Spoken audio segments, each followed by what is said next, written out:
Berawal dari ramalan Raja Kediri Jayabaya bahwa nantinya kemerdekaan Indonesia itu akan dibantu oleh orang-orang bermata sipit. Pada tanggal 7 September 1944, Jenderal Kiniaki Kaiso memberi janji kemerdekaan kepada Indonesia dengan berharap nantinya bangsa Indonesia akan membantu Jepang dalam melawan sekutu.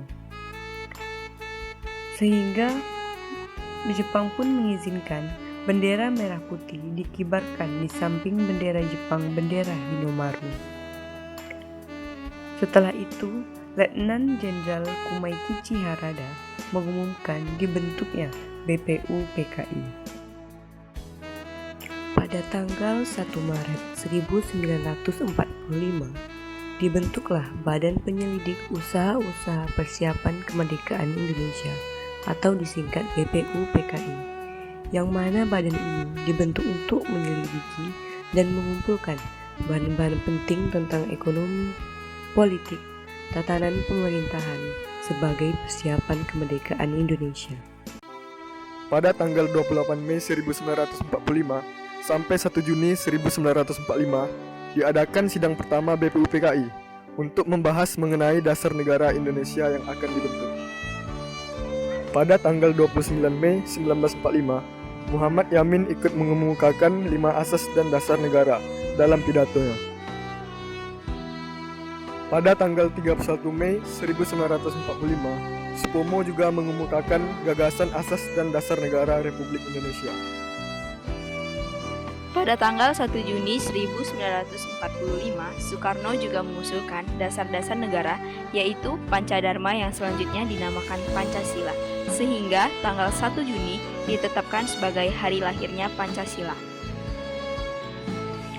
Setelah mendengar 3 pendapat tersebut, lalu dibentuklah sebuah panitia kecil yang disebut Panitia 9 dan menghasilkan rumusan yang dikenal dengan Piagam Jakarta.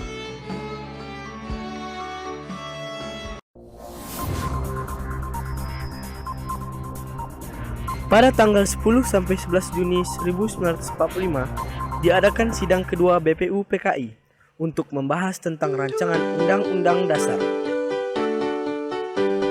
Pada 11 Juli 1945, panitia perancang Undang-Undang Dasar mengemukakan 3 konsep, yang selanjutnya konsep tersebut diterima oleh BPU PKI. Di tengah-tengah mempersiapkan kemerdekaan Indonesia, terjadi pengeboman di kota Hiroshima dan Nagasaki tanggal 6 Agustus dan 9 Agustus 1945. Pada tanggal 7 Agustus 1945, dibentuklah Panitia Persiapan Kemerdekaan Indonesia atau lebih disingkat dengan PPKI.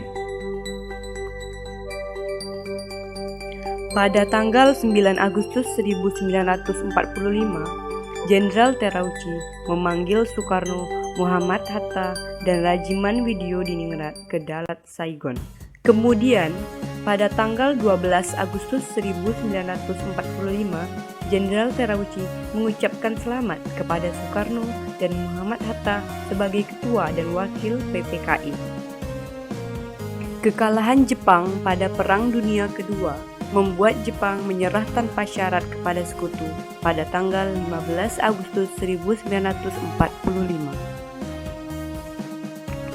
Pada tanggal 15 Agustus 1945, hari Rabu, pukul 10 malam, para pemuda mendatangi rumah Soekarno di Pegangsaan Timur nomor 56, Jakarta, dan mendesak Soekarno untuk segera memproklamasikan kemerdekaan paling lambat tanggal 16 Agustus 1945.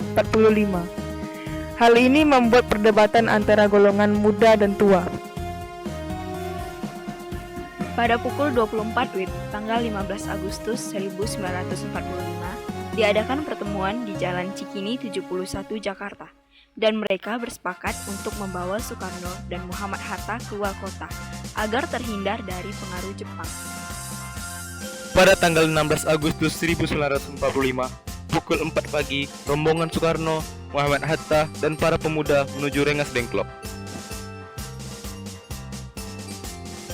Pada tanggal 16 Agustus 1945, pukul 17.30, Ahmad Subarjo tiba di Rengas Dengklok untuk menjemput Soekarno dan rombongan.